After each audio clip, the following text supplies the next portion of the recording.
Hey, hey, hey, my loves. Let me know if y'all can hear me.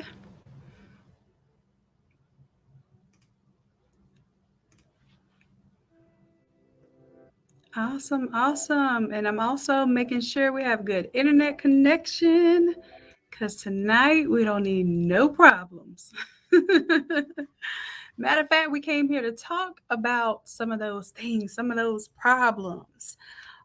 In true innate fashion, I don't come with problems unless I am seeking or at least proposing solutions, y'all. So I am so grateful for every last one of you all being here. I know I sent out an email, and some of y'all probably got the Vaseline on your face and I got your boxing gloves ready, but I'm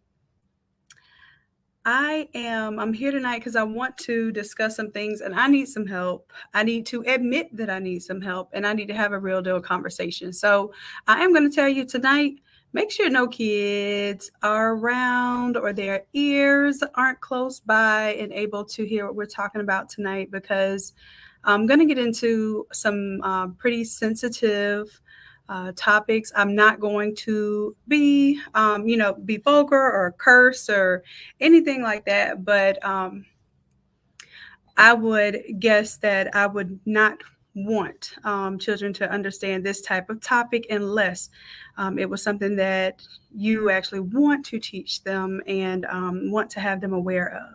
So just in case, and if that is something that you want to do, then you know we'll discuss another time when we can have a healthy conversation about this with the kiddos, because it is important as well. All right, so of course, I'd be remiss if I did not promote our Shopify challenge. That challenge is going on Monday.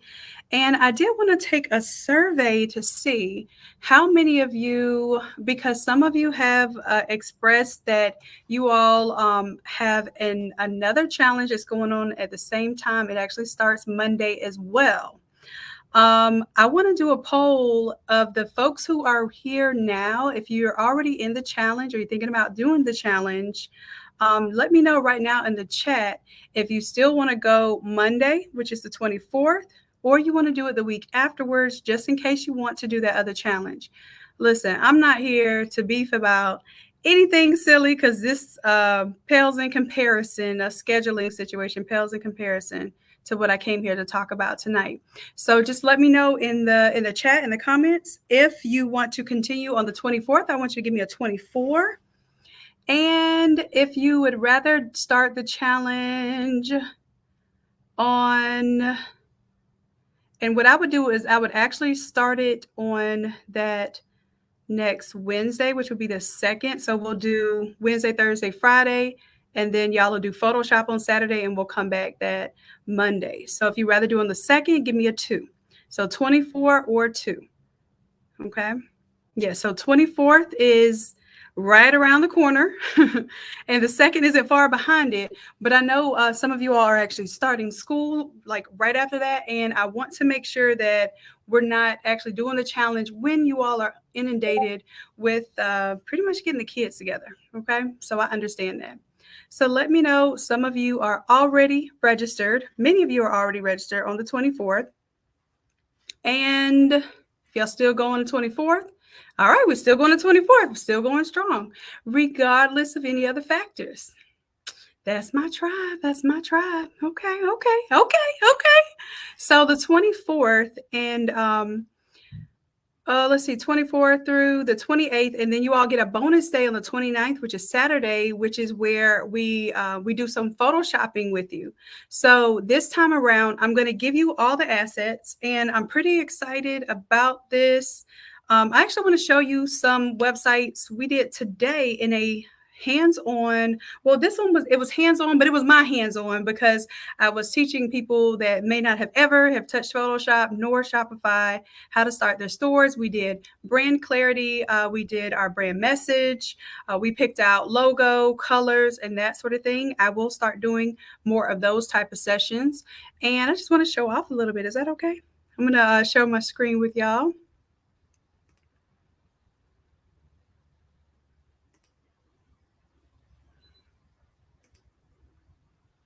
Oh, I like that camera better, y'all. Like, check this out. I'm all over the place. Okay, check this out. So this one, the second one that I put up here, is my iPhone that I have connected via Bluetooth to my computer, so that I can use it as a camera. And I think it works for Zoom and everything else. I'm just realizing that this works like a real deal high quality camera. And this is why my mentor was telling me your lighting and your camera matters. Look at that big difference. This is my webcam on the left hand side, and this is my phone as a camera on the right hand side. And y'all, this phone is doing the do. Okay. Now the other thing is, I think if I don't know what happens if I remove it. Matter of fact, let me just change my settings. Hold on, y'all. I'm gonna change my settings because I look good either way, but this one right here looks better. Definitely for camera quality online. So let me go ahead. I'm gonna stop that one, and then I'm gonna change this one. I think I can change it here.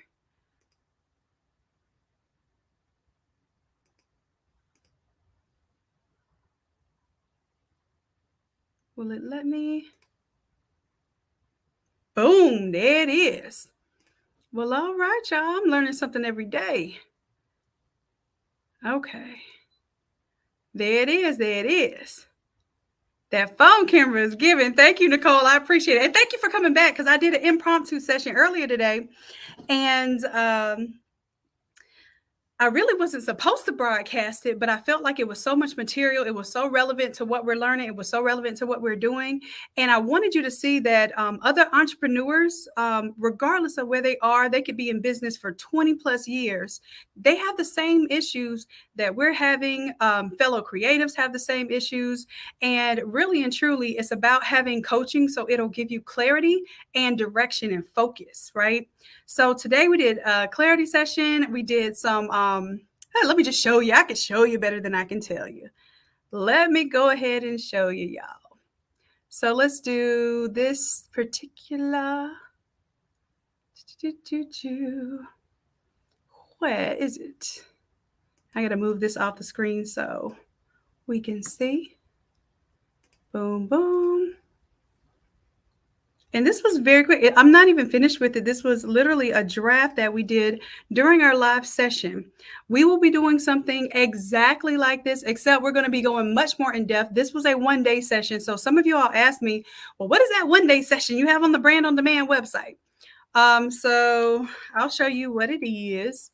And for those of you who text the number to get the code, it should be floating across the screen right now. If you text that number to get the code for tonight, it will take you to this one. Not this one, I'm sorry. It'll take you to this website and you'll be able to do the split payments. So some of you were interested in doing the split payments, and I know that the Academy doesn't take split payments, but y'all check this out. This is what we did today.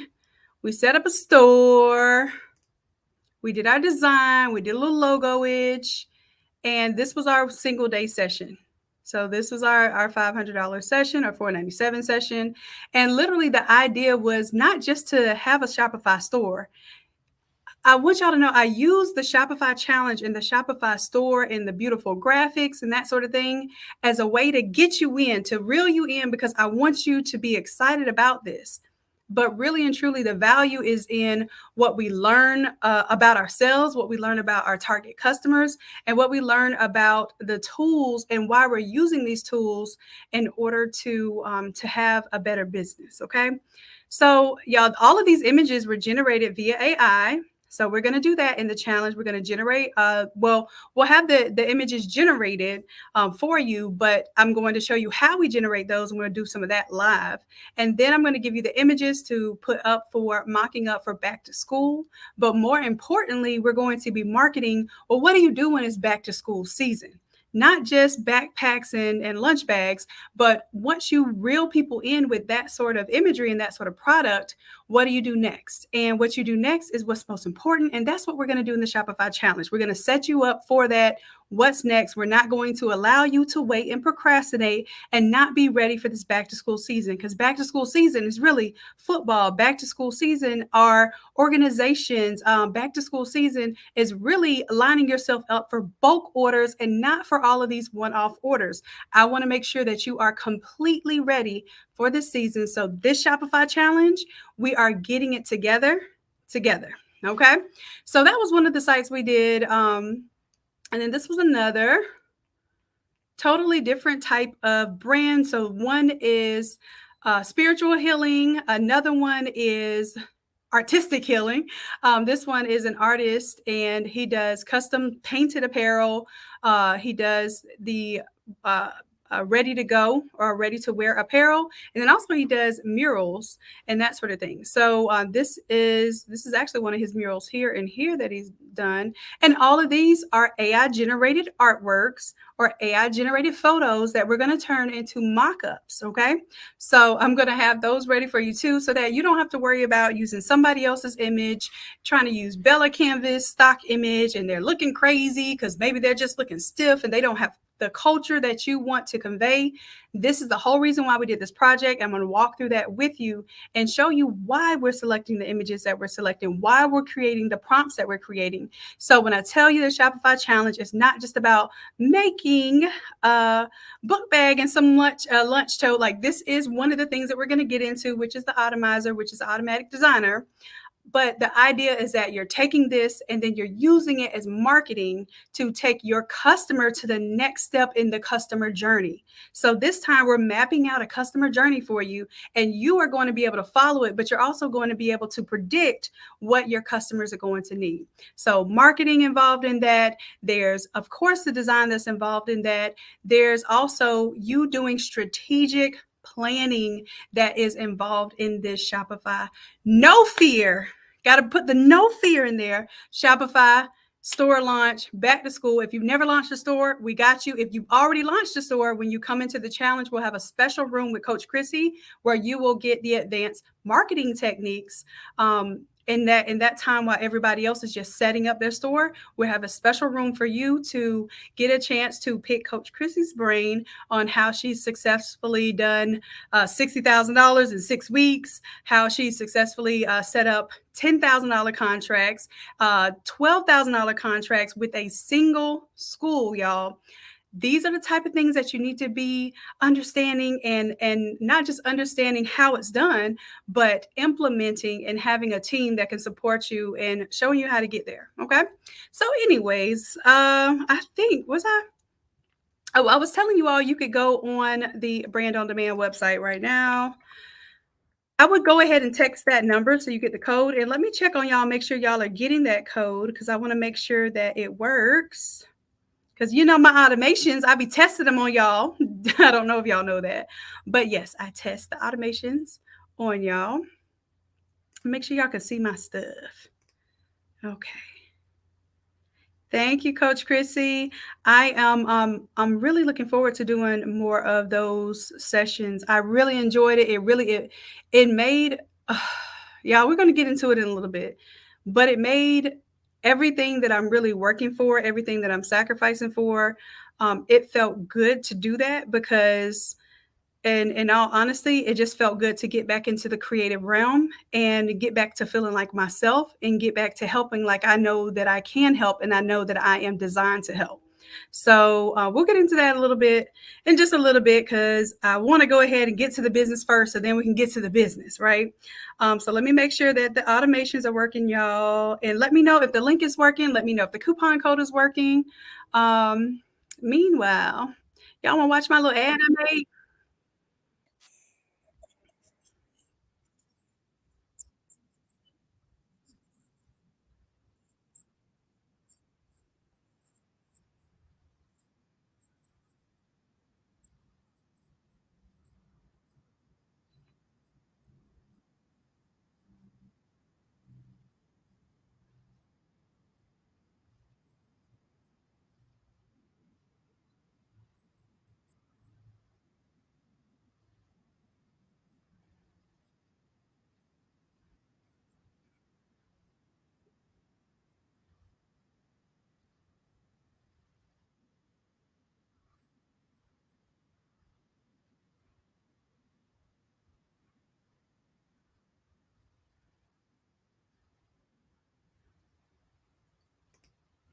All right. Did y'all see my little ad that I made? I literally made that in like 30 minutes at a workshop that I was learning Facebook ads.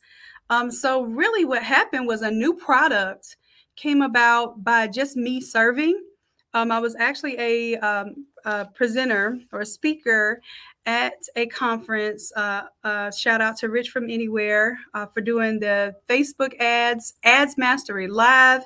It was all the way live, y'all. I did finally launch my first ad for Facebook. I don't know if y'all have known this, but I have earned over $1 million doing this thing, right? Over $1 million without ever having launched one single ad.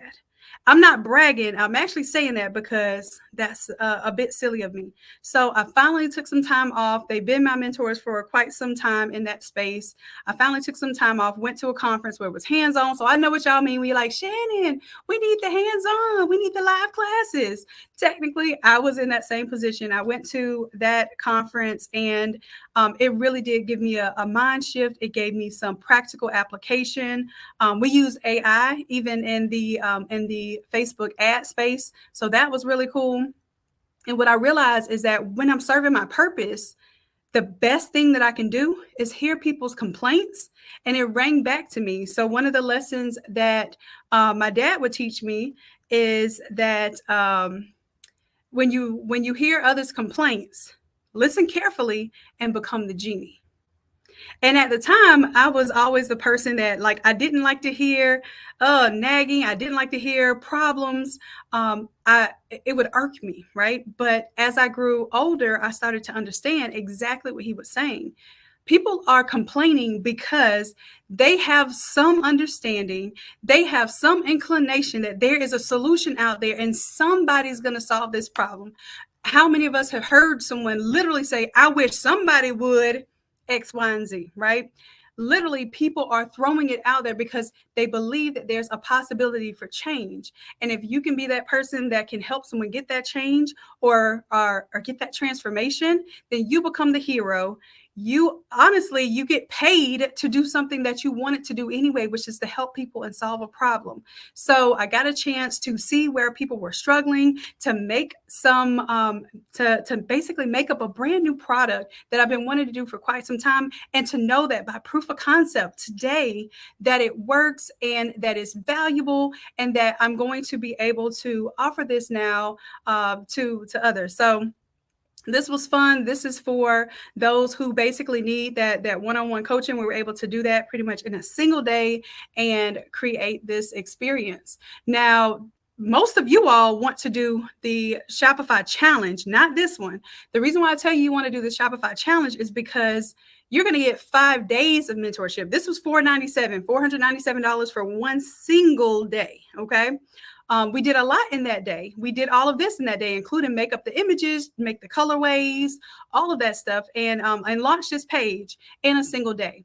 But you all are going to get the Shopify challenge for $297, which does 5 days, actually 6 days, because you get a bonus Photoshop day. And we teach you how to do the thing for yourself. And you put your hands on it. We guide you through it. We make sure that you make it through. And we pull you out of the mud if you get stuck. And at the end of that, you're launching or you're adding to your existing store some phenomenal products with some phenomenal experience. And you're ready to push to the next phase. So just letting you all know that these are some of the things that we're incorporating. We want to make sure that every single challenge is adding some value. We're not doing the same thing every single time. I don't think we've done the same thing yet in any challenge. We're always adding value because I know that in order for you to progress, you need progressive material. You need iteratively improved websites. You need information that you can apply that's relevant to right now and what you could be marketing at this very moment to make sure that you're making money. Okay. Okay, so there's no reply text yet. Let me check my automations, y'all. My automation, hold on. Let me make sure it's activated. You are right. Let me check it. Let me check it.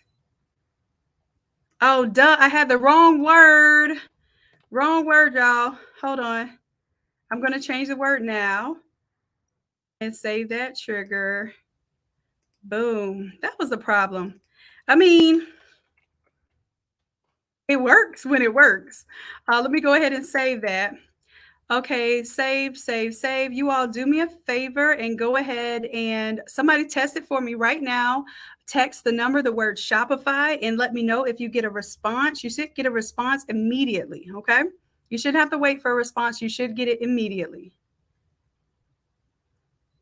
And let me know if it works. Somebody let me know if it works. Thank you, Nicole. I appreciate you letting me know. And Christy, thanks you. I'm talking about thanks you. Thank you, Christy. All right. So let me know if that works. Okay, Nisi got one. Woo woo! Go, Nisi. It's your birthday. Go, Nisi. It's okay, Jay Bling. Let's go. Let's go. Okay, so the automation is working. The automation is automating. Do me a favor and click on that link. Make sure the link works. I love that. I have a community, y'all, where I don't have to be perfect, and I can literally test things in real time with y'all. And you all actually enjoy the process of learning from what I'm doing. Isn't that crazy? Like, I sell to you all and I teach you how I'm selling so that you can sell the same way and you can make money and do the exact same thing that I'm doing. Like, I'm not doing one thing and then teaching you another. I'm literally giving you the blueprint as I'm delivering it. I don't know nobody else that does that. Matter of fact, I've been warned against that, but I don't care because I don't think anybody has a tribe like we have a tribe. And I am absolutely proud of you all and absolutely committed to you all. So anyways, this is if you want to do the challenge, right? And you need to be able to split up the payments. You can split it as low as $26.81 a month with the shop pay. And then it also, I think, has another payment option in there as well. So I just wanted to make that clear that there is an option to do that. Go ahead and click on the link and let me know if the coupon code works, please, somebody. And if it does not work, let me know. And I will make sure that I give you that credit for that 20% off since you are here with me live. All right. Yep, it's scrolling across the bottom of the screen because I let the team off today, and I'm pretty much just, I had one of those moments, y'all, where, okay, I'm going to take, I guess, let's take a little moment. I'm going to take this down. Do you see my pretty video here that Ant did? Coach Ant did this. He showed us how to make this exact video in a free content class he did for us on YouTube, y'all. Showed us exactly how to make this video. All right.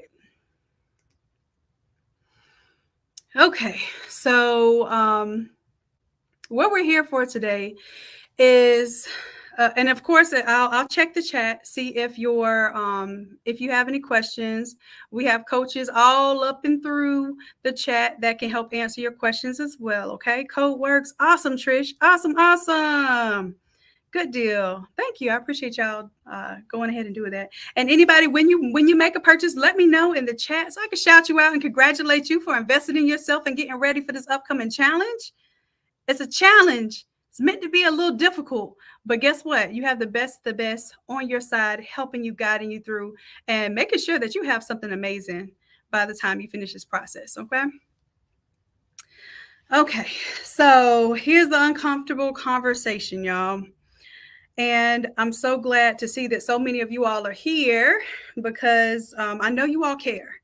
I know you all care so much about me and about this community and about your families and the legacy that you're building, the steps that you're going in to make sure that you're ensuring the best of the best for your unit. So I am in a situation right now where it's extremely uncomfortable for me to be transparent and to talk about this. However, it's gotten to a point, and I know that many of you all can feel me. And if you can feel me, whenever what I say resonates with you, just give me 100 in the chat so I know that this is it's not just me. I know it's not just me, but at least we can kind of chime in and feel the same thing there. So For so many, I am the listening ear, I'm the shoulder, I am the problem solver, I'm the bank, I'm the I'm the attorney that files paperwork, I'm the researcher that has to figure out what the attorney needs to file, and all of the above. I'm the researcher, I'm the private investigator that has to go find information and really get deep into some stuff that maybe nobody else even knows how to find. Okay. Recently, it came to me that I am literally, and this is not by any stretch of the imagination. I have an extreme amount of patience. I have an extreme amount of faith. I have an extreme amount and understanding of abundance. And even in the worst of situations, I foresee that it's for a purpose, and that I even thank God for the bad stuff that's happening. I promise you, I had to learn to do that, but I thank God for the bad stuff that's happening because I know it's preparing me for something greater. But one thing I didn't stop to do was I didn't stop to realize that I have help and that I need help and that I need to let people know that I need help. Okay. Some of y'all that like, you don't know exactly what I'm talking about, but you already know what I'm talking about. Like you already know the feelings that I'm talking about. And instead of, I almost got discouraged, y'all. I almost got to we put the kids away, the F it stage. I'm still not gonna curse and stuff because just in case, I don't want to get censored right now. I almost got to that F it stage because it is heavy. I can't say it's completely overwhelming because I'm still here. I'm able to deal with it. I'm able to solve the problems. I'm able to use the resources. I'm able to see the vision and commit to the vision, right? Because my thing is, God will not give us a vision without giving us provision. And I wholeheartedly believe that. I wholeheartedly believe that. But some of us, including myself, because I'm in the crew too. Some of us have the vision and we have the provision, and we're not exactly finding that provision is right in front of us. Okay. So when I get into this, I'm going to get into this, and I promise you that I'm going to get into this. And this is not no silly template drama or no situation with somebody copying or stealing something. We got those situations too, and those will be for another time. For tonight, this is serious because this rests on natural freedoms. This rests on justice. This rests on what's right. This rests on the innocence of children. Okay. It is extremely, extremely hard for me to even open my mouth to talk about this publicly. So if I need a moment, y'all just give me a moment. I know y'all will give me that moment, but it is hard for me to even connect about this information through a screen. Okay.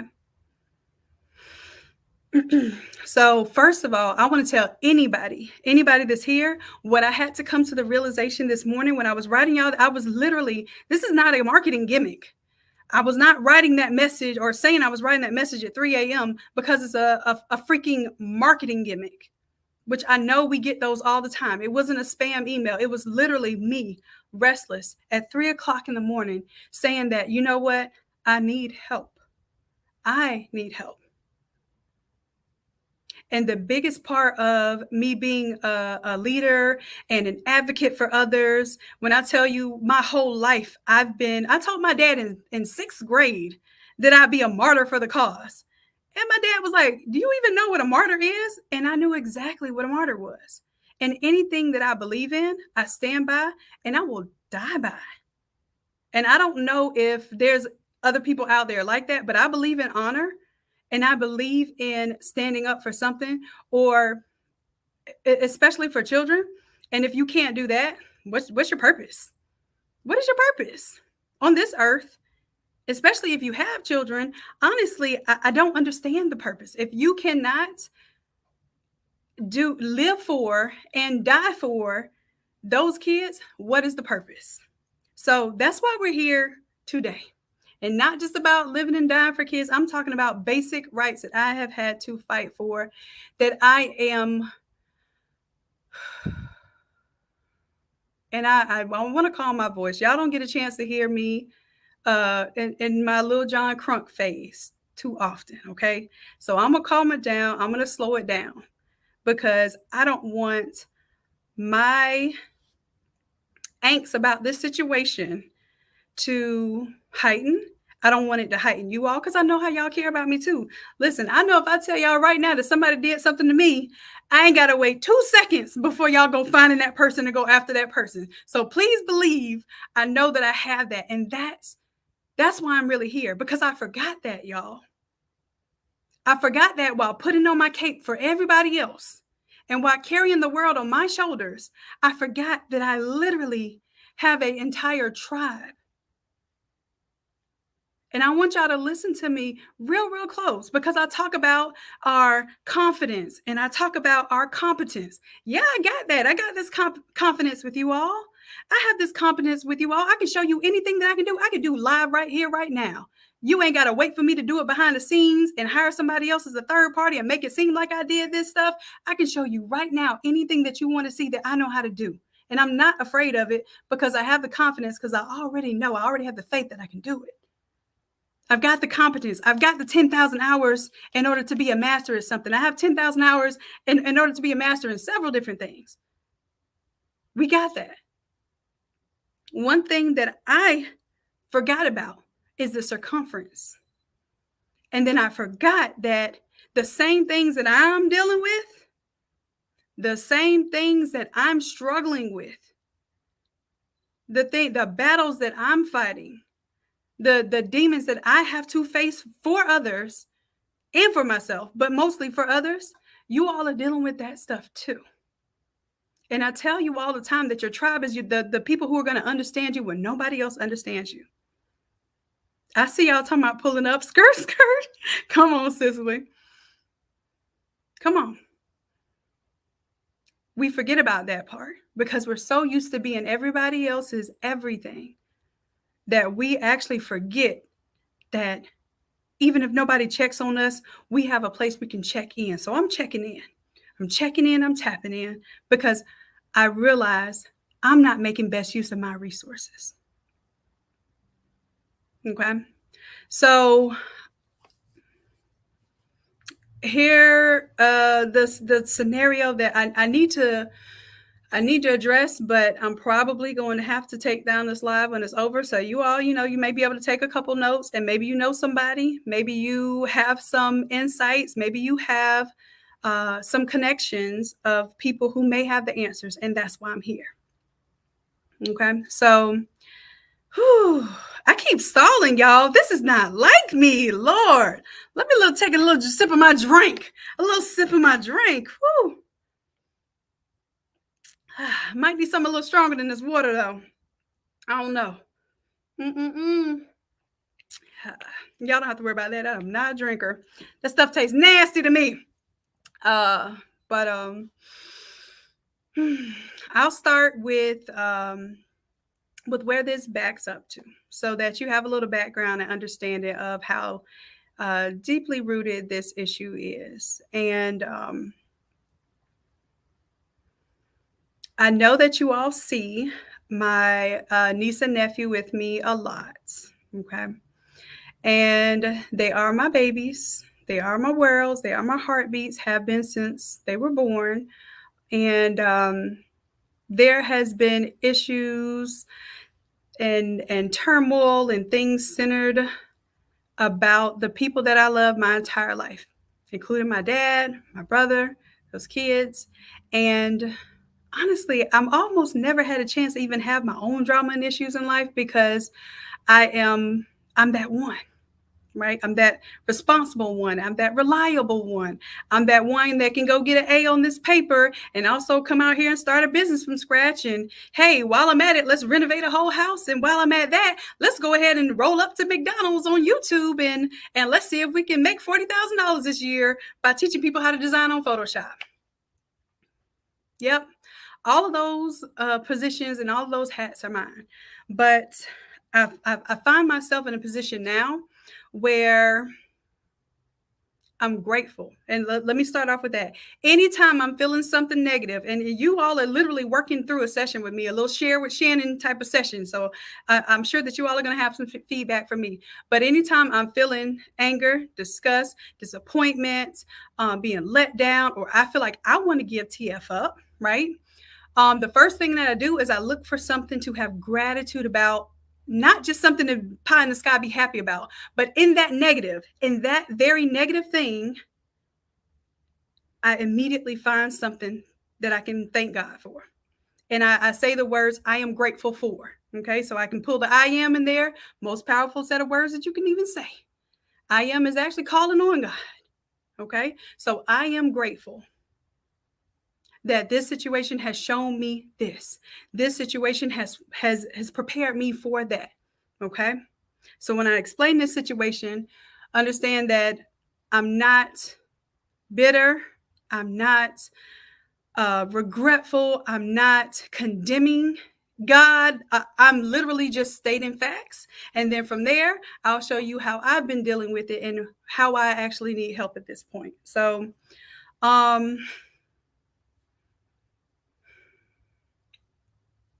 right when I started helping you all on YouTube, when I would roll up to McDonald's and record my videos, and that was my piece. That was my piece away from renovating this house that I told y'all. It was a beautiful project. I did some amazing stuff. I impressed myself even, but it was a lot. It was draining financially. It took a lot out of me. It put me in some of the greatest debt that I've ever seen, except for my student loans. But they can get that in blood. They can get it like Drac, because I don't even know where they think they're going to get that from. Not after I made all this money, not in school, and not having nobody's JOB. But anyways, that's another discussion for another day. That's another discussion for another day. So while working from home and being around my niece and nephew, and this is why I'm saying it's important. It's so important to be around your kids. It's so important to understand what's going on with them. It's so important to be present. And this is why I push for entrepreneurship so much, because there's a connection that's there that maybe we don't see when we're not the main connection and the main influence in our kids' lives. Thank you, Cicely. I appreciate that, babe. So my niece opened up to me about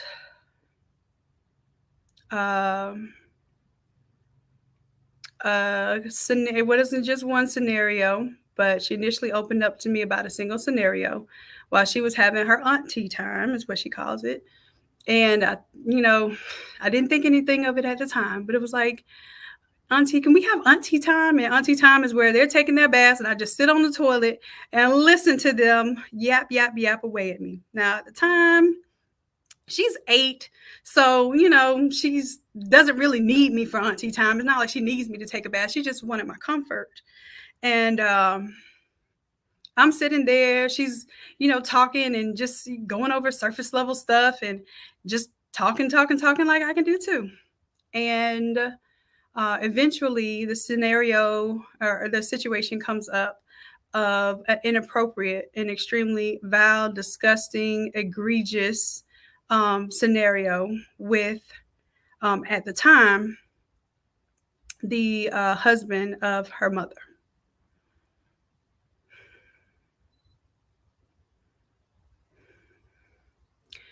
Immediately, I am in protective mode. Immediately, I am not in disbelief, not one moment in disbelief, but in sheer and utter disgust. And immediately, my thoughts, my intentions, and all of my resources go to what can I do to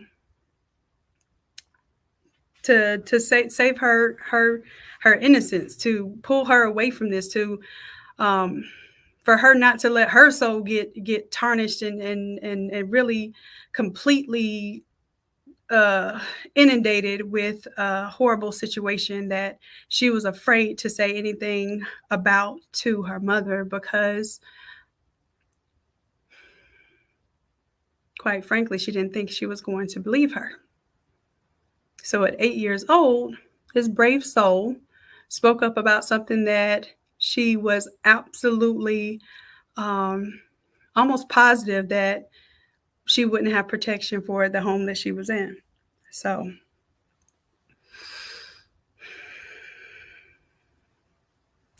this information is relayed to mom.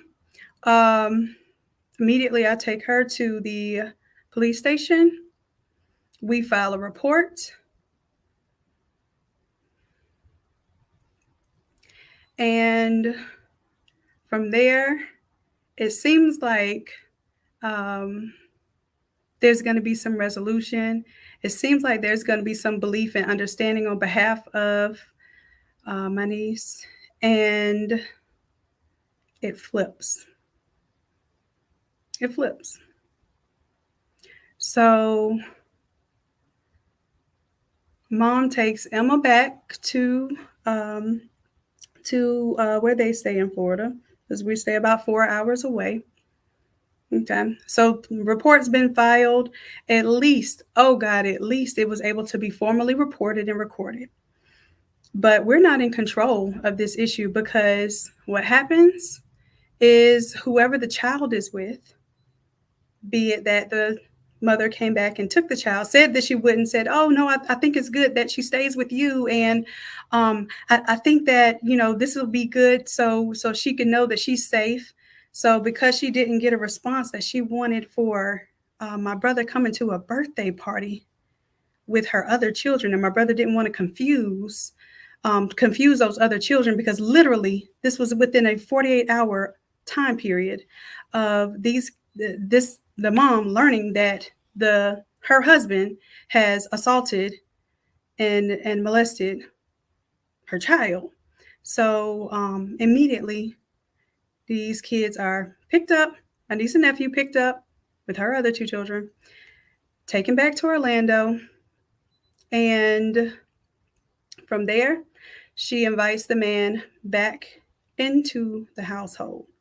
Now, mind you, the whole time she's saying that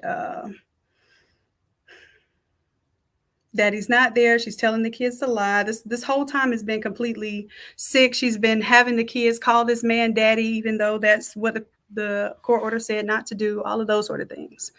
All kind of actions that I won't even say on here, but I know for a fact. First of all, you all know we have households where, and I'm just gonna come out and say it because I'm gonna take this video down anyway, but we don't play that shit. Sitting on a grown man's lap, calling another man daddy, that pretty much you have your daddy, and that person is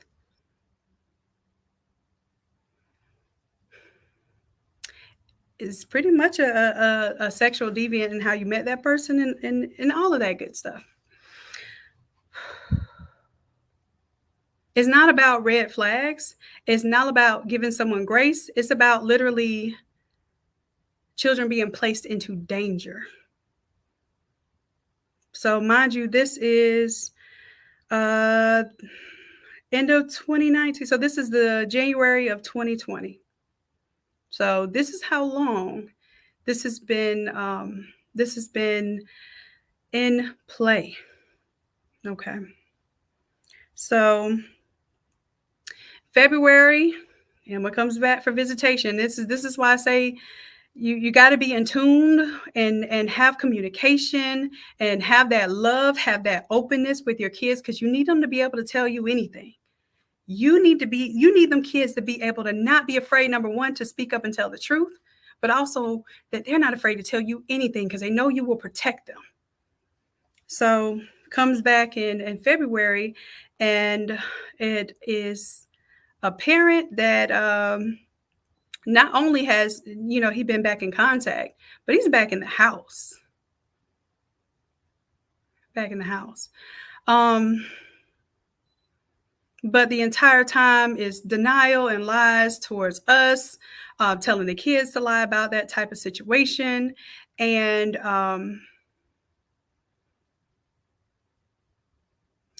it was told that, well, she said that it was all a lie, and she apologized for it, and that's why I thought it was okay to have him back there. Meanwhile, there's a whole investigation going on.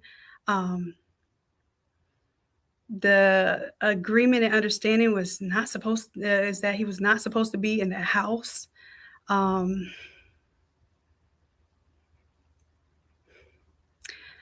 all of the things that the system is going to put into place on paper, right? So because of that scenario, the state actually did pull the children from the household. You want me to tell you what happened in the meantime, though? When we were sitting there fighting for justice and refusing to give the kids back, we got police threats, right? Police threats literally telling us that, hey, there was an emergency pickup order that we had no way to get to, being that we're in Tallahassee, the case is in Orlando. Absolutely no way to get there in time for an emergency court hearing 8 o'clock that morning. So we couldn't be there. We asked the judge to appear by phone. The judge said no. Like, wait a minute, there's a whole case here where this child is safety is being threatened, and there was no provision there. So a pickup order is given by this judge in Orlando. So the police are on their way to come to us in Tallahassee and tell us if we don't give up these kids, my brother's going to jail. Now, here I am. I've always been that voice. I've always been the researcher. I've always been the person that's going to put things into play. And like I said, if I have to, I will be a martyr for the cause. I absolutely refuse. I did everything that I could. Now, mind you, this is very early in the morning now. Um, Nobody's even working. CPS or whatever they are ain't even trying to answer the phone at the moment. And you already know they don't immediately answer anything. So it just so happens that within about 10 to 30 minutes of the time that they were going to come pick up and threaten to put my brother in jail, that it wouldn't even mattered about a lawyer at that point in time.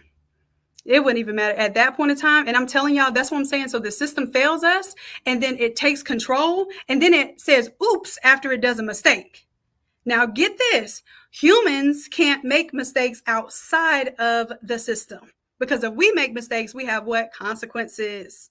We have things that we have to ameliorate once we do something wrong. But when the system does something wrong, it's an oops and well, if it happens again, that's where it goes. So for me, I have done my absolute best to stay on top of things, to notify, to make sure that not only am I telling people what's going on, I'm documenting. Oh, I'm a documenter. Y'all already know.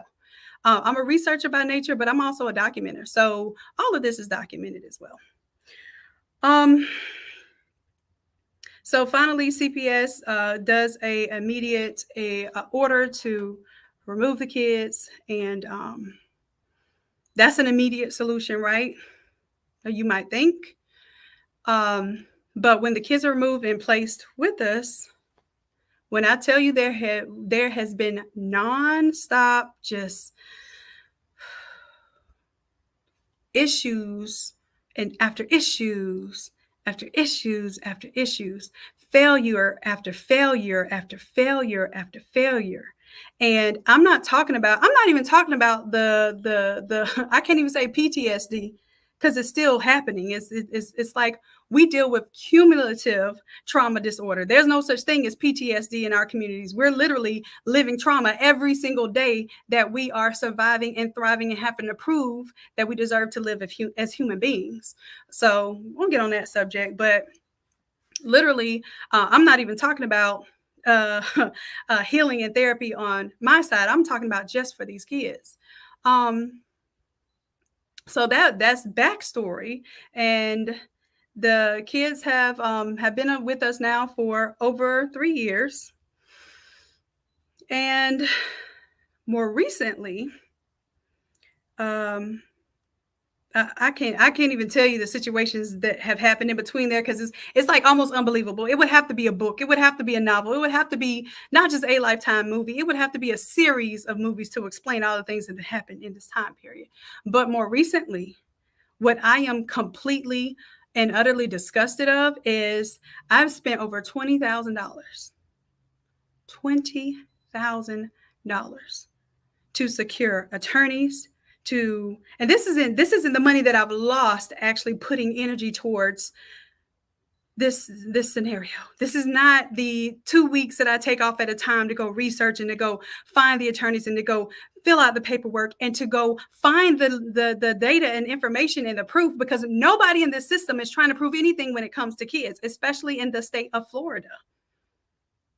Let me explain that a little bit further. So in the state of Florida, if a child says something happened to them and there is no proof, the child's word cannot be used as proof as an adult's can, right? But then also, if there's no physical proof, then there's no prosecution. So in this scenario, the man ends up having to surrender his rights in order not to go to trial and that sort of thing. Order says not to have contact with these two kids or even his own kids, his own biological children. Well, one is his biological child, and then the other he adopted in that marriage. Okay, so one would think the protective capacity that a parent would have, fuck the system. A protective capacity that a parent would have would be to say, this person should stay the hell away from my children and my family, and there should never, ever be any question of that person returning to these children's lives or even your lives as an adult. I would be absolutely, I would be stunned, disgusted. I would go for a knuckles to the throat if a person even thought that they were going to have any kind of relationship with me or any kind of communication with me after my child even alluded that something like that could have happened. That's just me, though. I'm just checking. I don't know if that's y'all too. And if that's not you, I was going to say I don't mean to offend you, but that would be the least of my worries, offending somebody that doesn't want to protect kids. And I'm not sorry about that, right? So I say all of this is it's reported. It's reported. The part of the problem is the reporting. Part of the problem is the system and what they do with the information or what they do not do with the information. So more recently, like I said, this is 3 years now of all of this stuff up in the air. I'm a stick beside them kind of activity. Then I'm gonna pretend like we're not together, so or we're not having any communication, so I can get what I need to get on my end, whatever that case and scenario is. More recently, this man has not only appeared back into one of the kids' lives, or actually 3 of the kids' lives. Can't happen with one because that my niece still doesn't have contact with her mom.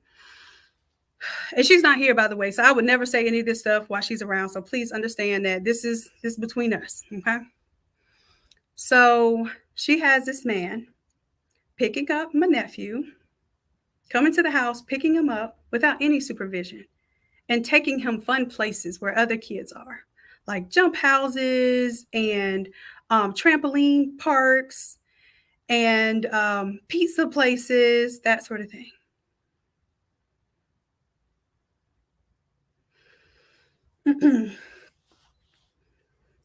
So my nephew tells us this and comes back, and he's in a horrible position because we've never told him exactly what's happened.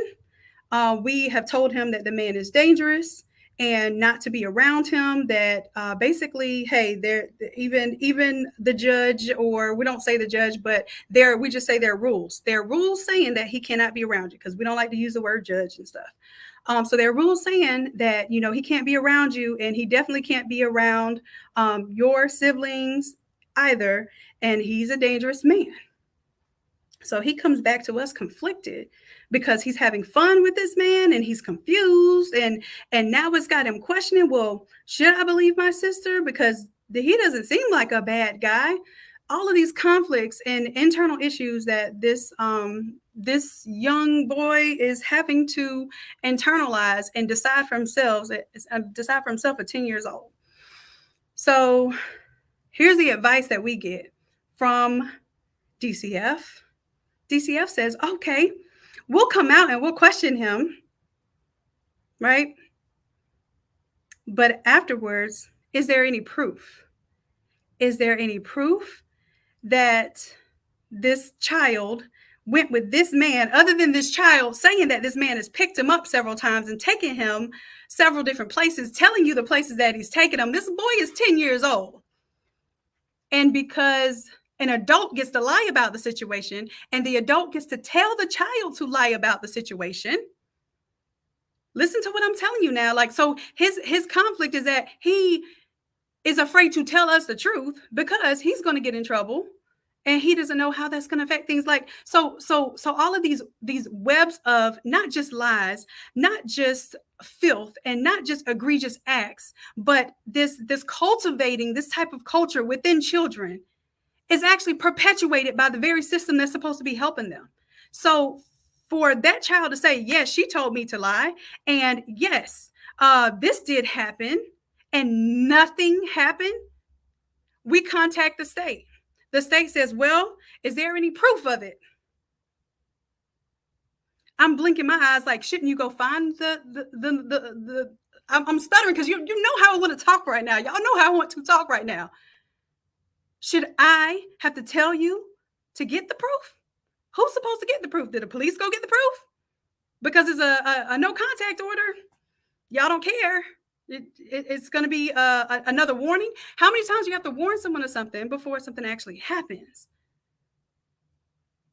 How many times do you have to give somebody the rules before breaking the rules gets to where it's breaking the safety and the potential harm of a child? I don't know. But one thing I do know is I don't understand the word no. I don't understand the word can't, especially when it comes to kids. Okay. It doesn't have to be my kids. Like, I don't have biological children. Y'all know that about me. I do not have biological children, but I've been collecting kids since I was a baby. I care about children, and I care that if anybody in this world sees a child in any scenario where they can be harmed, I don't understand what in you would not help. What in you would, I've run in the middle of the road and saved a child from getting ran over by a car before. I don't know that child. So I don't understand how the reverse can't be true for when it's your actual child. And I don't understand how when the state has all this responsibility, flexes all this muscle that I can take your kids and I can put you on these programs and I can make you do X, Y, and Z because somebody said something about you. But when there's actual factual scenarios that place kids in harm, they're so afraid of a mother being able to sue them that they're not afraid that I will fucking sue them for putting these kids in danger. And this is the situation where we're at right now. This is the situation where we're at right now, because when we're on the side of where we are protecting the children, we're being obedient, we're following these rules. We haven't asked the state for anything. They have spent no resources whatsoever on helping us. Meanwhile, we're footing the bill for therapy. We're footing the bill for homeschooling and taking care of these kids and making sure that they have a good, healthy environment where they can grow and actually get past all of this. Nobody's helping us. We ain't getting no food stamps, right? We're not getting any assistance. But on the other side, all of those things are true. All of those things are protected on that side. And you all have to understand, this is not me ragging on mothers whatsoever. Because as far as I'm concerned, I am a mother. But when the system literally will overlook situations like this, then the researcher in me has to step up. So the researcher in me takes off 3 weeks, y'all. 3 weeks. I disappeared for 3 weeks. And this wasn't even what I was supposed to disappear for. I was supposed to disappear so I can go work on my patents, so I can go work on my inventions. I was supposed to take 60 days off so I can finally get that stuff in order. And once again, here comes the shits. Okay. This is how it goes. When you have intention, you can guarantee, you can bet 100% when you have certain intentions that distractions are going to follow. Confusion is going to follow. Right? So I go, and let me tell you how this went. I go all the way to Orlando. So I can file a formal police report in Orlando, because I was like, hey, if DCF don't know what to do to get the proof, they're telling me they can't go to the places and get any proof that the child was there.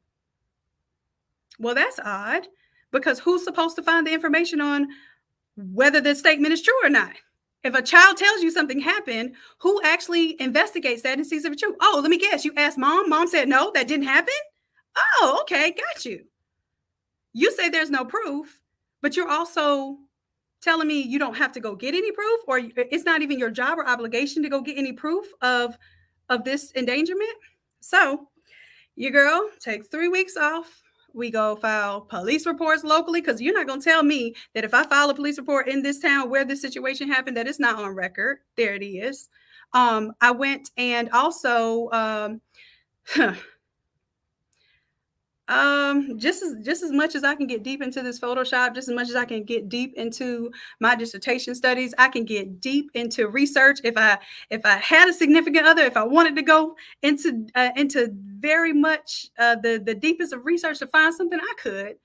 I choose not to use my intelligence and my resources in that manner. But for this, it was due time. So I go to one of the places, and it was told to me, and you got to be careful, like how people say stuff too. Like people say stuff like, not that it didn't happen, but oh, you can, whatever, you could do it anyway. There'll be no proof.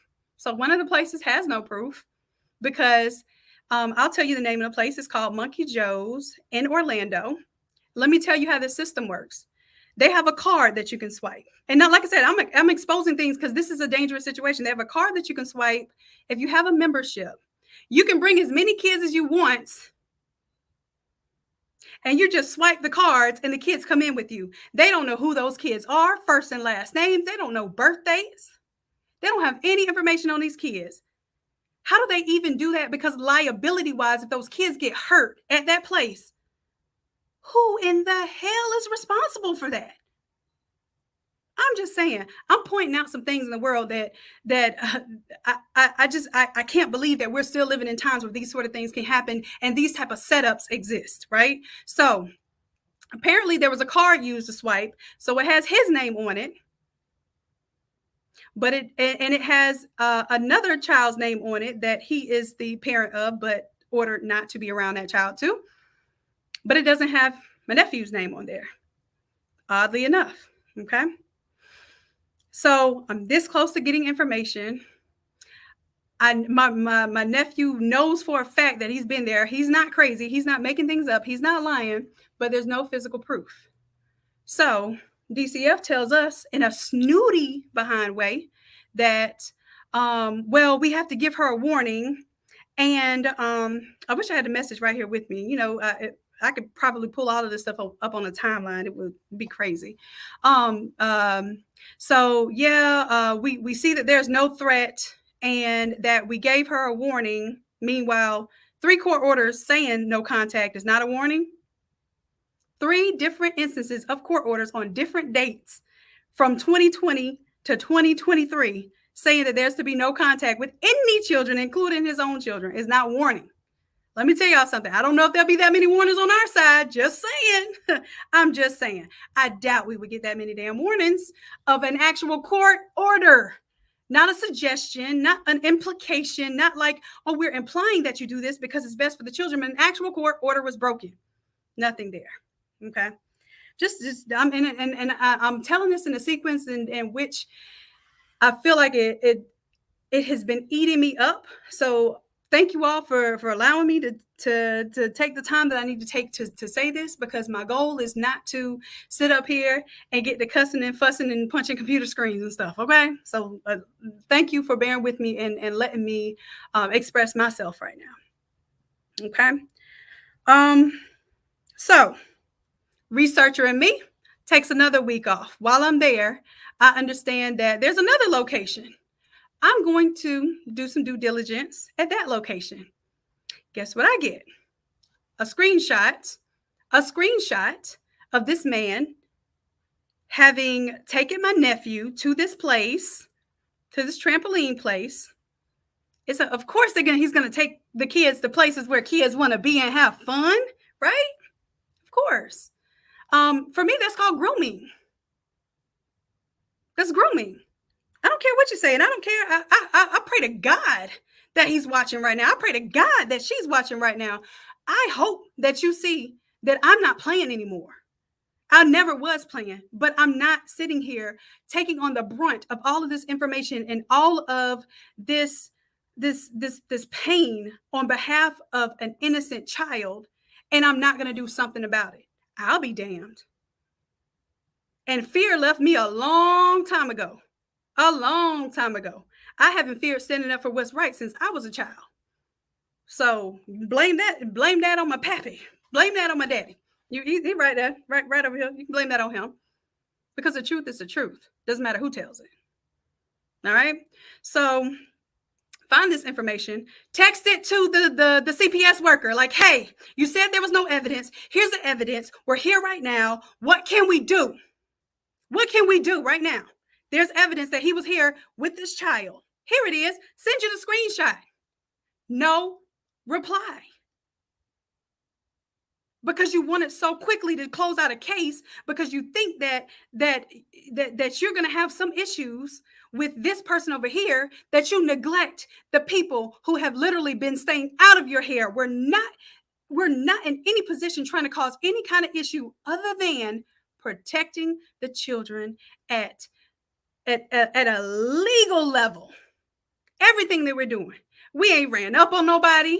We ain't punched nobody in the side of the head because it done hurt a child. None of that. None of that. Not even remotely threatening. And this is where the shit gets sick for me. It's because we're playing by the rules, and the rules are not set up to really benefit these kids. So once that case is closed out, the police are saying they can't research and go get, because we're like, well, who's gonna see whether this man has been in contact with this boy? Who's gonna find that information? No one. So now that I found the information, where does that information go? We send it to CPS, and they have no reply whatsoever to the information. So now, meanwhile, we've got an attorney on this. The attorney's recommendation was to wait to see if the contact happens again, because there was no proof. So instead of me waiting to see if the contact happens again, I go out and I find the proof. You know what I look for? I look for a waiver. I know that those kind of places have kids. So I don't know if anybody's going to be able to use this information again, but here's the play. Here's the play. I'm giving y'all plays all the time. Here's the play. Usually when you take a child to an event like that, they have to sign a waiver. Usually people also are horrible at lying, especially when they're really just horrible spirits of people, right? So he puts my nephew's name on there and changes his date of birth and the date of birth of his child, so they look older than they are. So just in case I say, hey, is there a so-and-so in your system with this date of birth? You will never find them. But you use so-and-so's name, that exact name, and just change the birthday. So that doesn't look like anything suspicious. That'll sound suspicious to you? Sounds suspicious to me. Yeah. So that information was screenshot, sent to CPS. They did absolutely nothing with it. And now we're in a point in position of filing it, but what's already been filed with the courts, and so that we can get a court date that maybe say, you know what, there's a contempt of court for you bringing this man back into these children's lives. Not to mention you told him to lie about it. So he's placing his safety at risk for a day to jump around on a trampoline. No, it's got to be more than that. And I can't even tell y'all all the other suspicious, because here's the thing, if I don't have proof of it, this one thing about me, you're not gonna be able to say no libel and slander over here, baby, because everything I have exact proof of. I have exact proof of anything that I've stated today. So if anything that I have heard or suspected or know about basically by hearsay and not something that I can prove, I haven't even said any of that stuff. And you don't want to imagine how deep that goes. Okay? Bingo, Nicole. And I can't say that. Bingo, Nicole, I can't say that because that is speculation. It's not proof. Yeah. Don't you find that suspicious? Bingo, Nicole, I cannot say that, because if I say that, now that can be defamation. That can be slander. Because I can't prove if it was ever premeditated. I can't prove if that grooming was ever from both sides of that situation. But I can tell you to this very day that the way that conversation goes and the way that my niece is treated is horrible. Absolutely horrible. Absolutely horrible. It's even gotten to the point where my nephew didn't want to believe my niece, because, and he lives with us. He just gets to go visit his mom. Didn't want to believe his sister because he felt like he was getting mistreated because he believes his sister. Oh, that's where it's going next, baby. That's where it's got to go. It's got to go. It's got to go there next. Because I'm tired. I am like, if I ever say that I'm tired, y'all, best believe I've extended all my resources. I've talked to God. I've talked to the ancestors. I've prayed. I've come up with visions and solutions. And I have calmed every fiber in my being to understand if there's another solution outside of setting everything ablaze. So with that situation, that's what's next. That's the only thing I can do next. And it's sad that we feel that we would have to do that. And I'm not saying I don't think the news would do anything about it. I just, in my scenario right here, right now, I want to be able to get the best case of action with the best scenario, harming these children not in the process, keeping them away from this bullshit so that they can thrive and they can be budding and innocent souls like they're supposed to be. So that's why I say I come to my community, because I know some of us have seen this before. Some of us in this room right now have even experienced this before. Some of us has been the child that I'm trying to protect right now. And I know that because every single friend that I've had in my life has either been in this scenario or been the person closest to somebody that's been in this scenario. Thank God I have never been through it myself. I was raised by my dad. I don't know how it feels to actually be in that scenario first person, but my dad was the neighborhood protector. My dad was everybody's dad. My dad didn't play those kind of games at all. At all.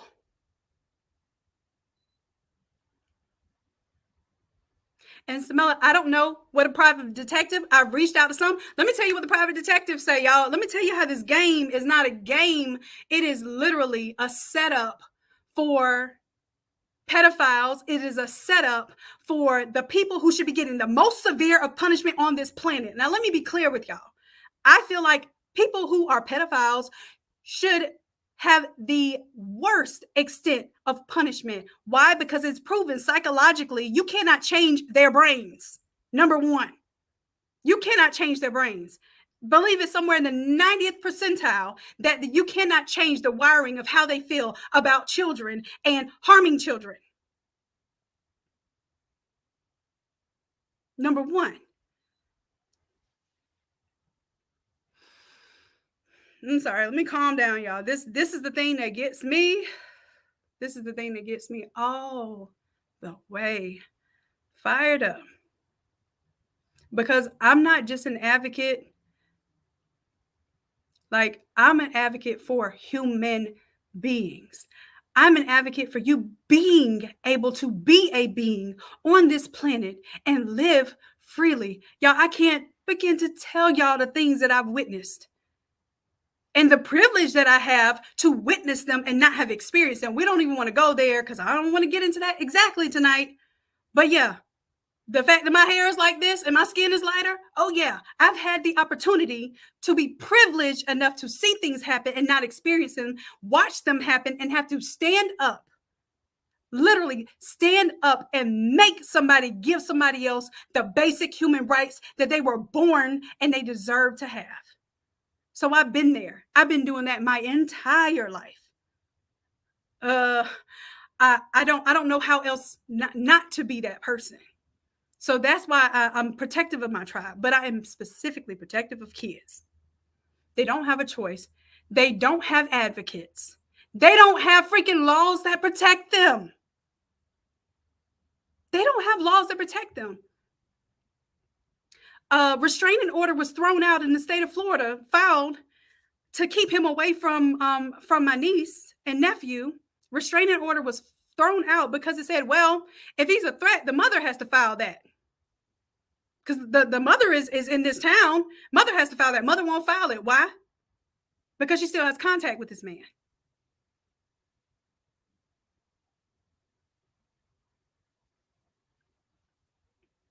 So in that case, what's the recourse?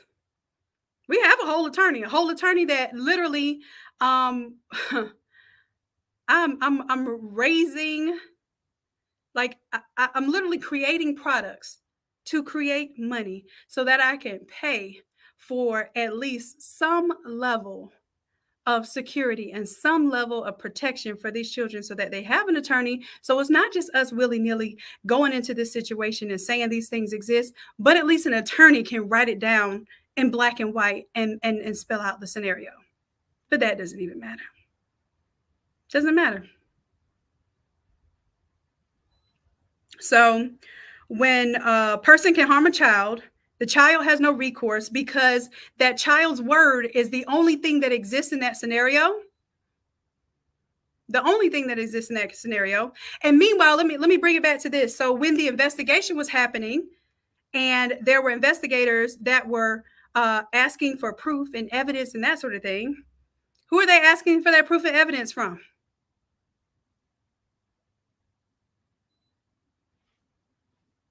From mom. From mom.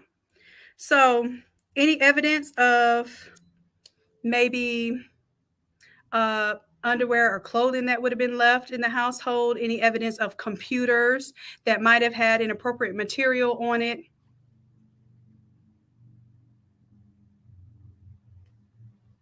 We have no control of that. We have no tracking of that. As a matter of fact, I have messages that prove that she had his best friend go get his computer from the house. How about that? His best friend go get the computer from the house, the laptop from the house. And I'll tell you, the logic that was said to me was that, oh, that way I can check the computer and make sure nothing crazy is on there. The police never received that as evidence. I wonder why. All I can do is wonder why. All I can do is speculate. I can't say anything because that could be considered defamation. And I can't assume anything. I'm just telling you the facts. The facts are what I said I have, which is a message saying that this did happen. I don't even know if the best friend went to go pick it up. I just have a message saying so. Right? Anyhow, with that, this is why I say I need my community, because I'm at my wits' end with this scenario. Now, at this point in time, I've done everything that I can possibly do to set up legally how I can set up.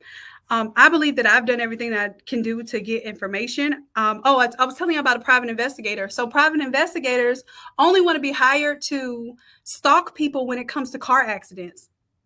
Imagine that. They only contacting the private investigators. Basically, their role is to get money, of course. And if they find that a person that said they had an accident is picking up something heavy or driving when they're not supposed to be driving or whatever else, that's their primary job now. So when I contacted private investigators to get some type of information, even that was a fail. So puts me in this position where I know I'm not crazy.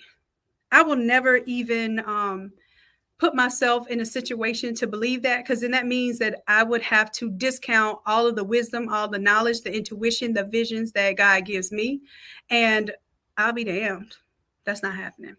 So at this point in position, I'm thinking the only thing I can do is get news involved. But even then, we're so desensitized to news that is that even really news? Is it even really news?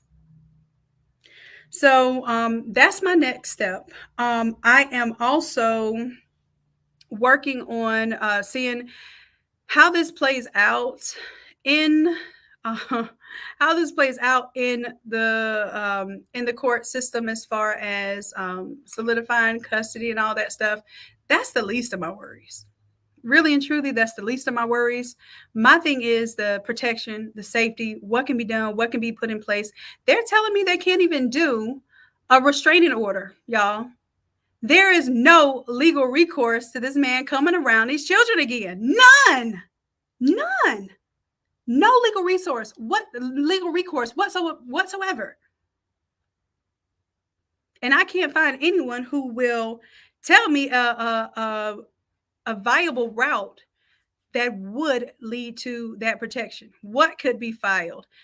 Everything I get is a nope, that won't work. Nope, that won't work. No. Is their word? Oh, it's the child's word. They won't let that stand. However, there's a court order that says that he should not, should not. Oh God, it's not even a should or a could or a maybe.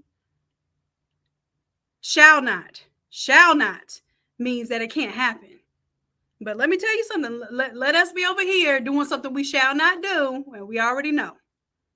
We already know. So anyhow, I didn't know if I have any attorneys in the tribe. I don't know if I have any CPS people in the background. I don't know if we have anybody that's connected to someone that is connected to maybe governor or something to that regards who can vouch for the best and the most effective route. I don't care what's the quickest. I want the most effective. I want whatever this is to stick. I want it to be real. I want it to be enforceable. I want to have some understanding of what and not repercussions, because for me, it's not about repercussions. When it comes to kids, it's all day, every day, protecting them. And that involves not putting them in ill positions. Okay. And that's what I don't know. So here's where I am. I don't know if I can expose those particular details, because if people come for him at this point in time, now it could be on me as this social media person who's calling him out and causing him problems. When y'all, if I wasn't on social media, I would give not one fuck. I wouldn't care. I would not care. But because you all are my tribe and I have to make sure that I protect you too, I can't just let them take us down out the mix, right? I can't just let that happen, because then I neglect my tribe. I've already taken off time. Y'all, this is the thing that doesn't get calculated. And this is the thing that like is getting me stuttering right now.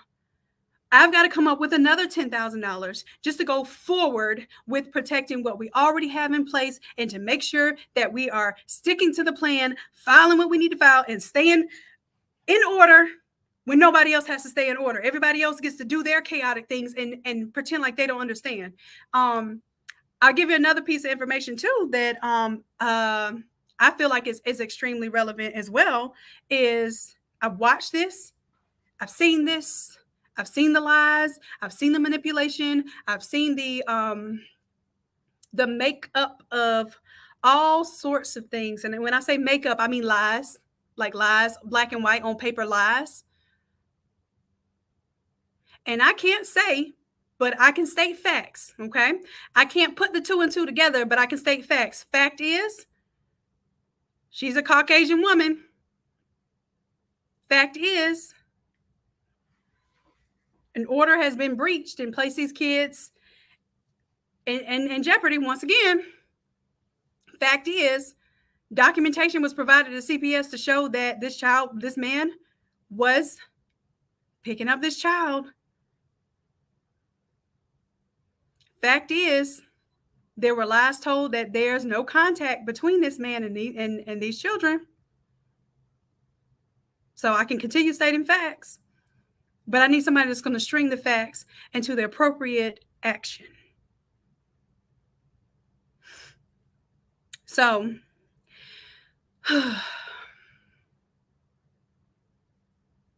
if you all have been wondering, when I have my moments and I duck off and I leave and I have to just drop everything and I tell you I have family emergencies and situations, that's usually the type of situation. I usually don't bog people down with what's going on in my life, what's belaboring me, what's causing me issues, what's causing me strife, what makes me late on turning in assignments or anything else. Because when I was in school, my daddy told me I could not have any excuse. It was get it done or don't do it, or get a zero. It wasn't any, ask the teacher if you can turn it in later, see if you can get this excuse. And I learned later.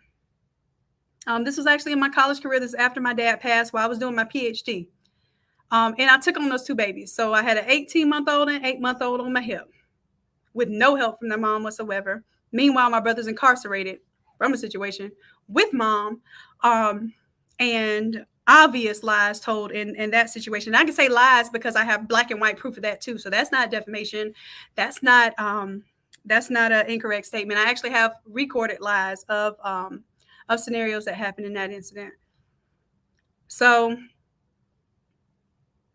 I've sacrificed not just time, not just money. I've actually sacrificed opportunities, a lot of opportunities. I put my PhD on hold for almost 2 years. I have lost a lot of months of work during these past 3 years, putting the energy, the resources, the money, the research, the connections, the mentally spent energy that I will never be able to get back. I have opportunity costs that are invested and forfeited because of this situation. And I don't regret not one bit of it, because I feel like that's why God put me in this position, to be able to work for myself, to be able to teach you all how you can work for yourself and earn for yourself. It is an absolute blessing. Like I said, I have to be grateful. I have to say I am grateful for the opportunity to be in this position where I can see these things and I have some control over these matters, and I can create a financial goal and literally make money appear from an idea in my head. That's so powerful, especially when you have a cause that you want to use it for. So, like I said, I know some of you have been saying things in the extent of I haven't been so present.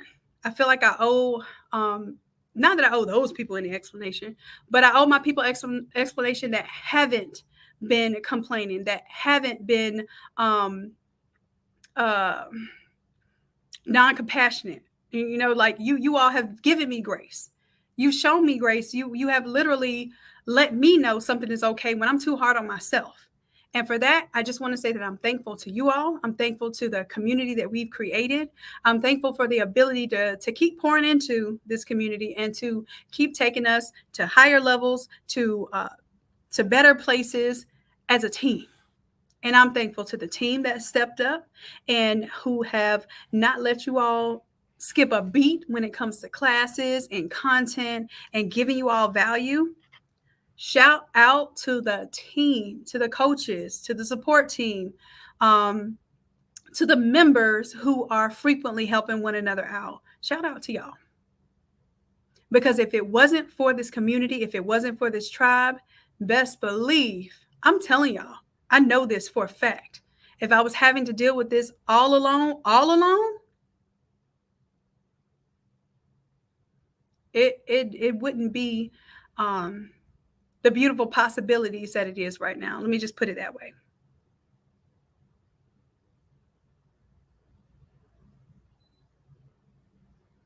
Right. So, whoo, so anyhow, I know I'm supposed to be getting y'all hyped about the Shopify challenge.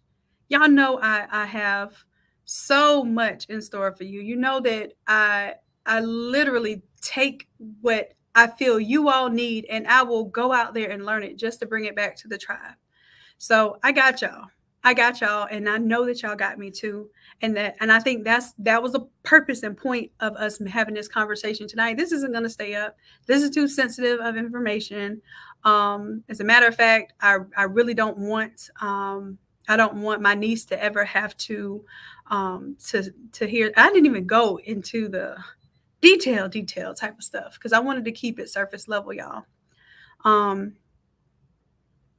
But just know that when I am taking a hiatus, sometimes I'm working on some really cool stuff. Sometimes I'm working on some dope templates or a new class or an invention, even like the buddy. Sometimes I'm doing that, but sometimes I'm going through stuff like this. And I don't say it, I don't show it, and I damn sure don't reach out. Now that's on me. So I will be more transparent with you all when I need grace. Matter of fact, the last challenge, I don't know if y'all saw that last challenge. Y'all saw me discombobulated. Y'all saw me like probably you didn't know what was going on. And I failed to tell you all that I needed your help then. I just asked for your grace. I did ask for your grace, and y'all gave me your grace. But y'all didn't know what was going on. You didn't know any better. So for me to have dropped the ball, like, and for you all to be like, yo, Shannon, you didn't drop the ball. You always over deliver. Nah, I didn't deliver like I was supposed to deliver. And I haven't been for some time because I've been consumed. But I let it go. I released it. Now don't get it twisted. I'm still in action mode, but I'm surrendering that. That control that I have to have with the scenario, I'm surrendering it. I've given it to God. I have asked the ancestors to protect us. And at this point in time, I'm asking for the vision to reveal whatever action steps I need to take next. And part of that, y'all, I don't know if y'all knew this, but part of that, you all were the answer to. And I had a vision. My dad came to me and asked, why aren't you asking for help? Now, the same dad that didn't ask anybody else for help and literally gave up his life for us used to always tell me that that I needed to speak up, ask for help, communicate when I needed something. And I kind of took his actions more than I took his words. But today I heard him very clearly. This morning at 3 a.m., I heard him very clearly. And that's why I wrote a letter to you all. So let me say thank you. I love y'all so much. I really do. I don't know if y'all just think that's YouTube talk, but I do appreciate you all. And I do love you dearly. And I know for a fact that everything that we're experiencing is for a greater purpose. Everything that we're experiencing is for a greater purpose. When what my dad died of, the situation of him basically dying of diverticulitis, because I knew those symptoms, because I knew what he was experiencing, because I was able to describe it so well, even though when we went to court, that was I got to tell you that's a whole nother story time. When I went to court to fight for medical malpractice for my dad, they told me his life was worth $10,000, y'all. This black man at the end of his life at 50, he was only worth $10,000. He was going to die any day now. Woo! Not that he was an inventor. He was approaching retirement. Anyways. I'm not going to go on that track tonight because that'll be a whole nother story time. Like I said, I've seen and I've witnessed these things, and I've been in positions where I've had to speak up. I've had to fight. I've had to be the voice. I've probably filed more court documents than I have college papers, just protecting rights in individuals. I've put myself in front of police officers, speaking about and dangerously so. I'll admit that, dangerously so. Speaking about the rights of others right in front of me. several times now that I think of it. Stage protests, overnight protests. Um, I've seen a lot of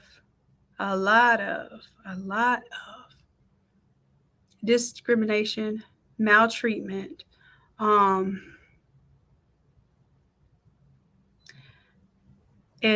quite frankly, threats to our threats to not just our freedoms, but literally life and livelihood. Witnessed it personally, and like I said, I'm the square. I'll gladly be a square. I'm this square. Been in school my whole life. Collected degrees and college education. The clubs that I like to go to were literally fashion clubs and business clubs, y'all, in college. I didn't like going to the clubs, right? So that's me. So for me to have witnesses and for me to have had to speak up and for me to have had to file things and to be present and show somebody that, hey, somebody with some sense is actually recording you right now. This is just one of those situations. I'll leave y'all with the scenario that when my dad talked to me this morning, reminded me of. He said, "Where's the Shannon? They got the mayor to walk with you to school." So when I was a sophomore in college, I was the editor of the newspaper. And I used to have to walk to school because I was within 2 mile radius. So either you could walk half a mile and go to the bus stop the other way, or you can walk all the way to school and it was a mile and a half. So my dad was like, hey, if that's the activity that you're going to get, you're going to get your mile and a half walk in every day. So I had to walk to school. Problem was there were no sidewalks whatsoever. There was a narrow ditch and kids had to walk literally right next to the ditch on the grass where there's barely anywhere to have footing, and the road is right beside them. So I wrote, first I called the mayor and he had no comment. Then I wrote a newspaper article in our local paper, in our school paper, because I was the editor. I wrote an article about how unsafe it is for kids to walk to school and to have the requirement that the buses pick them up 2 miles away, and no, absolutely no amelioration for the ones that have to walk to school on that path. It was a threat to children. So I wrote that as it was a threat to children. Now, this is how I know how politics work. That man didn't answer none of my questions when I called him and asked him for his report before I reported that article. Mind you, I'm in 10th grade. When I published that article, though, he found a way to find me. This is Mayor Scott Maddox. I remember that. I don't remember much, but I remember projects that I've done in life. I don't remember teachers' names and all that, but I remember projects I've done. That was one of the projects. He actually contacted me, found a way to contact me back, showed up at my home with 2 news crews, and it was a walk with Shannon to school situation. So they were going to walk with me to figure out, like, well, what are the dangers that kids are experiencing walking near the road? The danger is kids is walking near the road.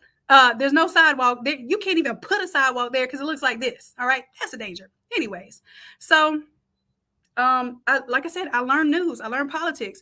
That man walked with me 1 block. 1 block. Now, mind you, I walk this route every single day. He walked with me 1 block. And then they said, hey, let's go ahead and get in the news vehicles and we'll drive the rest of the way to school. Anyways, so what I negotiated out of that, and I negotiated this on behalf of all the students who had to walk at school, was that the solution was they were supposed to give us a bus pass, a city bus pass. So now he was going to use city resources to give us bus passes where we could get to school, because the city bus stopped like every block or so, right? Anyhow, I was on the news, y'all, 10th grade. I thought I was cute. I had my little weird stuff in my hair. I always put weird stuff in my hair. I made my outfits and stuff even back then. So I was on the news, y'all. I don't know where that clip is. In the newspaper, in the real newspaper at this point in time, not just a school newspaper.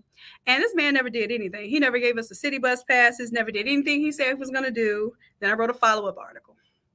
Now, that follow-up article was my experience with politics and broken promises and how people really don't care about kids. And that was literally a danger that you admitted was a danger, said you was going to do something about, and never did anything. When I wrote that article for the school paper, once again, I submitted it to, I think it was a journal association back then. Basically, it was a competition for news, for news articles and newspapers, and I actually won first place for that because I put like his picture, a question mark, and basically I was questioning what politics are and who really cares about kids, all that stuff. Now that post actually won an award. Imagine that. Didn't get us any solution, but it definitely got an award. It got in front of people's eyes, and it got people questioning that person as a leader in our community. Anyways, I tell that story to say that that's what my dad asked me today. He said, "Where's that Shanon?" So that Shanon is been a fighter, is going to stay a fighter, and is going to fight in the most graceful way that I know how to fight, because Lord knows you be in these situations, and that's how I know that people can do some crazy stuff when they're when they're backed against the wall, and when they feel like they have no other option, because your mind can go there. And I have done everything that I could possibly do to keep my mind in the positive and the progression and the legal and ethical ways that things could and should be done. And let me tell you, it's hard to do things legally and ethically when the other side don't care nothing about legal and ethics and morals and God and all of that stuff. But anyways, whew, y'all, it's been almost 2 hours. Thank y'all so much for hanging out with me. I love y'all so much. Don't forget to text that. I'll leave that up for the next hour, the coupon code, because it's only supposed to be during the live. But I imagine some of you might have been so captivated and here and invested in the story that maybe you didn't get a chance to sign up for the Shopify challenge. Y'all, we're doing AI. We're incorporating how to prepare for this upcoming school season. And my goal is to show you all there is no way possible, if you do this strategy during this challenge, you should not be coming up on thousands of dollars off of this $297 course. Okay. I have a tried and true method that all you have to do is be present, apply it, and go out there and actually do it. If you hear what I'm saying. So I'm ready to hear your success stories. I'm ready to hear how you really put this to work. I'm ready to see your success, because y'all, that's what makes me happy. Your success is what makes me happy. Okay. Come on, Yolanda. I'll say it again. I need you there. I need you present. I need you involved, and I need you executed. We don't have time, but this kind of thing right here, like, I need y'all present too. I need us to know what's going on with our kids. I need us to have these resources. If somebody said today that you had to pay $20,000 so that your kid wouldn't be in the custody of the state right now, y'all, that's what happened. In order to keep the kids from being in the custody of the state, we had to go get an attorney and basically fight for our basic rights. Meanwhile, somebody else got to do all the willy-nillys, all the tips and tricks and manipulations, and be in favor of those particular scenarios. Be like literally favored.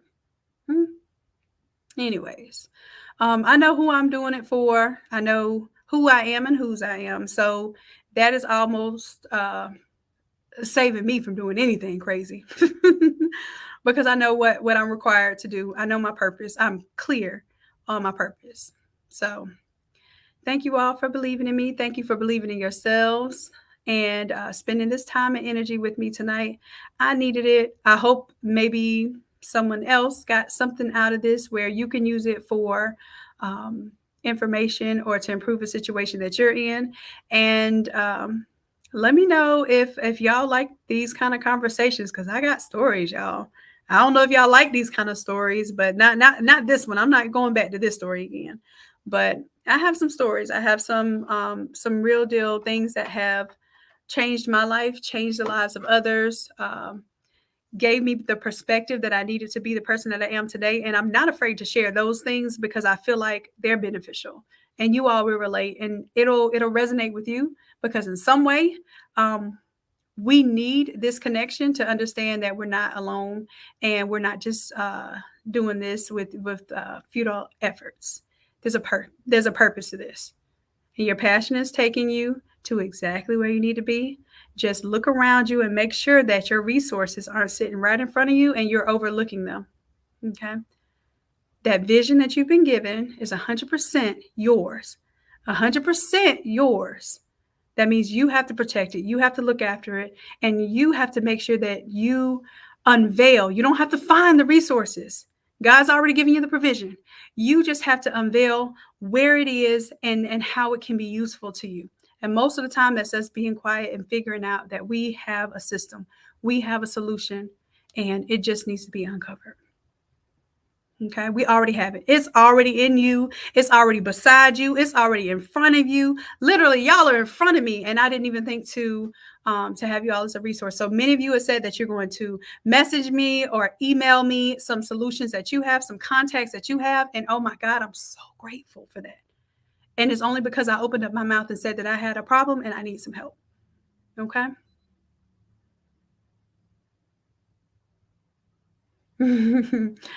Thank you, Elena. Elena says, reminds me of the lives you used to do a few years ago, just pouring your heart out. Before you know it, hours have passed. Y'all miss those hours of time? Because I think y'all, I would think, hey, we need to be making stuff and creating our solutions and stuff. And maybe we need this kind of time too.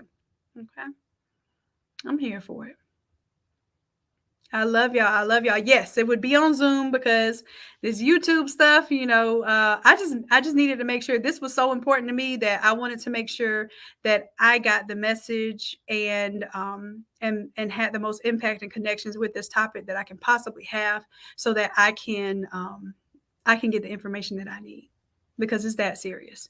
And hell, if it was on the news, it'd be on the news anyway, right? Yep, USA Today. Well, I guess I got to put on my journalism hat again and write another article. That's where I was going next. That's where I'm going next. But some of you have some contacts that you'll be sending me as well, and I will expend all contacts that I can possibly get in touch with in order to see what's the best plan of action. Thank y'all so much. For real, I love y'all, and I appreciate you dearly. Until next time, bye. Love y'all. Bye. Let me get my high fives. I feel like I'm just walking through a crowd right now, and all of y'all are just ready to give me air hugs, and my hugs come with back scratches. So whenever I hug, I go like this and I scratch your back. So if you ever get a chance to hug me in real life, you can be like, oh, the back scratch is real. Yes, the 3 a.m. vision was your answer. Right and expose. Amen. Amen. I love y'all. Bye.